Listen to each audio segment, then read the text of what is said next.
What's going on, Natty Dads? Today is day 68 of the calorie deficit, and I think it is time to call it quits. So the first thing that I want to just hit on is that, at least for me, now that I've gotten this far, was this worth it? Was it worth all of the effort? And for what I wanted out of it, it was more of a challenge that I wanted to try to complete to prove to myself that I could get into a lower body fat percentage.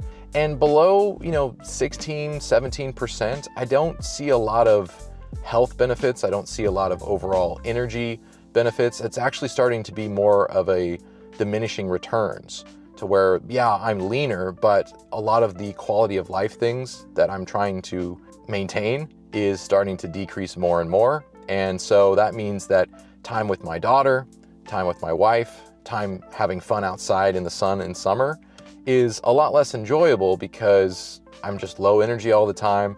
One of the major downsides of this cut has been sleep. And I wouldn't even call it sleep deprivation because it's not like something that is happening as a result of a real important thing. It's just my calories are so low that my brain and my body are working together to basically wake me up and be like, go find food. There's no time to sleep right now, dude. Like, you're starving yourself. And you got to remember, your body doesn't know whether it's 2025 or 200 BC. It just signals, it just feels as though there's something negative happening to the overall survival. So that's been a major downside. Some of the upsides, though, has just been the mental challenge, the challenge of having a goal and sticking to it. I've proven to myself once again that when I put my mind to something, I'm very stubborn about it happening, meaning that I work really hard to make it happen, even against what most people would consider reasonable excuses, and even pushing past some red flags, which I definitely don't recommend, but anything worth achieving is worth pushing really hard for. And because I have an exit strategy and I know what I'm doing to get out of this,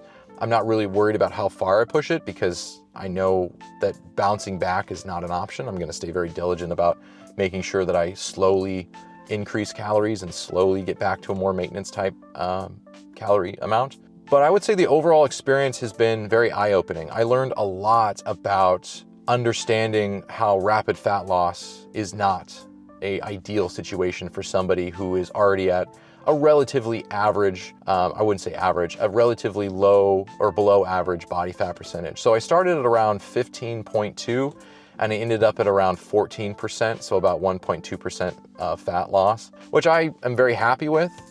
Yes, I would have liked to go longer, but I don't think it would have been feasible with the amount of diet fatigue that I've accumulated. I've learned a lot about optimal weight loss per week.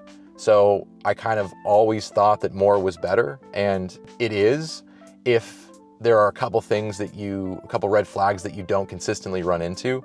One of them being sleep disruption, the second one being training energy being lower. Like if you're starting to experience your training energy be a lot lower, that's not a good sign. If you are always thinking about food, always thinking about your next meal, this is typically referred to as food noise, that's not a good sign. Well, I was experiencing all three of those at one point. I think it was around like May 10th, so about a month ago. And so I bumped up calories a little bit, but only a little bit so that I could still stay in a deficit, and I was still losing body fat. It was slower, but it was around 1 pound per week, which is, for me, the high end was gonna be 1.5 pounds. So I was completely fine with it being just 1 pound, but then the diet fatigue crept up even more and more and more, and the diminishing returns, or the positive to negative experience, was starting to be a little mismatched. And I would say that it was a lot more difficult than it was worth it. And so that's why today, having not slept again very well, having a reoccurring sleep issue going on, I think that's my body sign of saying, hey dude, you're in a lot of diet fatigue. Let's slowly ramp up the calories a little bit, relieve some of that diet fatigue, and then slowly go into a bulk, and then pretty much bulk all the way until maybe February next year. There's gonna be a maintenance / mini cut in there somewhere just to give my body some time to desynthesize from training, because I'm gonna be training very hard during that period.